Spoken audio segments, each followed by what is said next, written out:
Hello दोस्तों, bio मंत्रा classes में आप सभी का स्वागत है। आज हम सभी इस वीडियो में सहायक जनन तकनीक ZIFT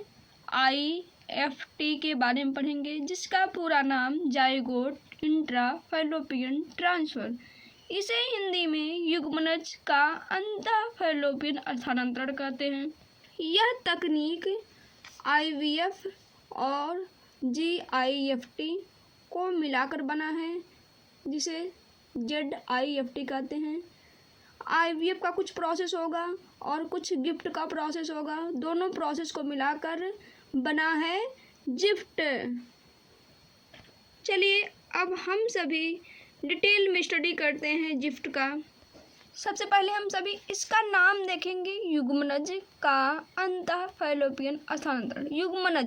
युग्मनज को कहते हैं जाइगोट, और अंतः मतलब अंदर, फैलोपियन मतलब फैलोपियन ट्यूब में, और स्थानांतरण यानी कि युग्मनज को जब फैलोपियन नलिका में स्थानांतरित किया जाता है तो इस प्रोसेस को कहते हैं जिफ्ट। और गिफ्ट में क्या होता था कि स्पर्म और ओवम यानी कि युग्मक को फैलोपियन नलिका में स्थानांतरित किया जाता था, लेकिन यहाँ पर स्पर्म और ओवम को निषेचित करा के जब जाइगोट बनता है तो इस जाइगोट को फैलोपियन नलिका में स्थानांतरित किया जाता है। और IVF में क्या होता है, IVF में स्पर्म और ओवम को लेकर निषेचन कराते हैं, युग्मनज बनता है। युग्मनज बनने के बाद जब विदलन होता है, स्पर्म और ओवम का निषेचन हुआ, युग्मनज बना, इसके बाद इसमें विदलन होता है 2 से 4, 4 से 8, 8 से 16, 16 से 32। तो इन सब कोशिकाएं बन जाती हैं, यानी कि भ्रूण का निर्माण हो जाता है। विदलन होने के बाद तब जाके उस भ्रूण को गर्भाशय में स्थानांतरित किया जाता है। लेकिन यहाँ पे निषेचन कराया जा रहा है, और निषेचन कराने के बाद जाइगोट को डायरेक्ट फैलोपियन नलिका में स्थानांतरित किया जा रहा है। और बाकी विदलन का प्रोसेस, अंतरोपण का प्रोसेस सब प्राकृतिक तरीके से होगा, और गिफ्ट में निषेचन भी प्राकृतिक तरीके से होता था। बस यही अंतर है। अगर आप लोगों को समझ नहीं आया है तो गिफ्ट वाला और IVF वाला वीडियो देख सकते हैं, हमने बनाया है। इस वीडियो में हम सभी केवल जिफ्ट का अध्ययन डिटेल में करेंगे। परिभाषा समझ में आ गया ना? जब युग्मनज को फैलोपियन नलिका में स्थानांतरित किया जाता है तो इस प्रोसेस को कहते हैं जिफ्ट। अब स्थानांतरण करने में क्या क्या चीज़ें लगती हैं, तो लगता है कैथेटर। कैथेटर के माध्यम से युग्मनज को फैलोपियन नलिका में डाला जाता है, और उसके साथ साथ लेप्रोस्कोप भी होता है। लेप्रोस्कोप यानी कुछ कैमरे की तरह होता है, जिसे दूरबीन कह सकते हैं।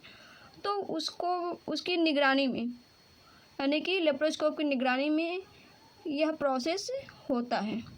चलिए पढ़ते हैं। यह एक ऐसी सहायक जनन तकनीक है जिसमें अंडाणु और शुक्राणु, ओवम एंड स्पर्म लेकर प्रयोगशाला में निषेचित कराते हैं। स्पर्म और ओवम लेंगे और क्या करेंगे, निषेचन कराएंगे।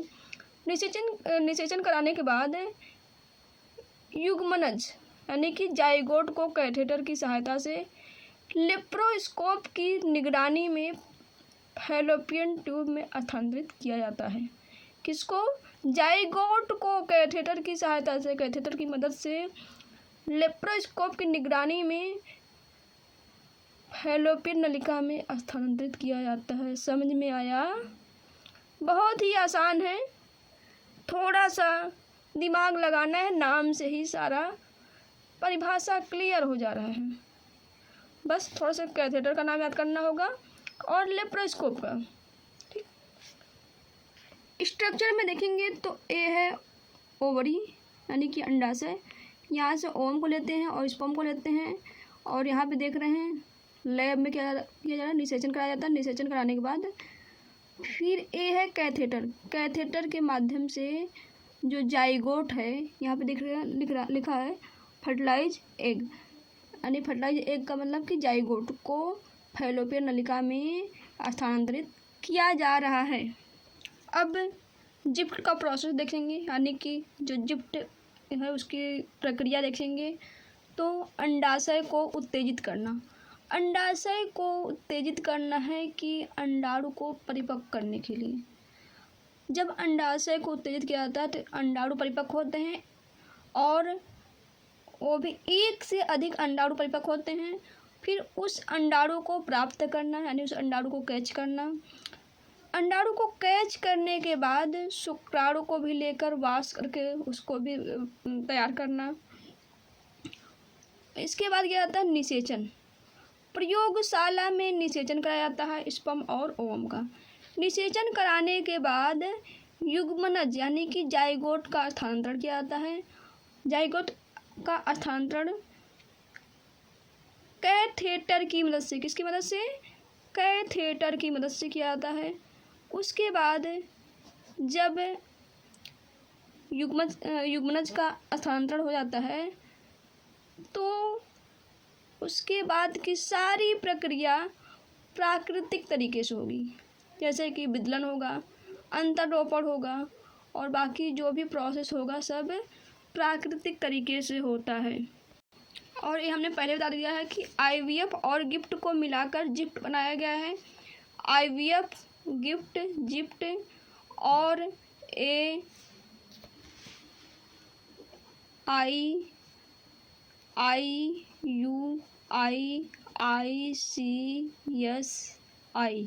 ये सभी सहायक जनन तकनीक है जिसके माध्यम से बाह्य दंपति भी संतान उत्पत्ति कर सकते हैं।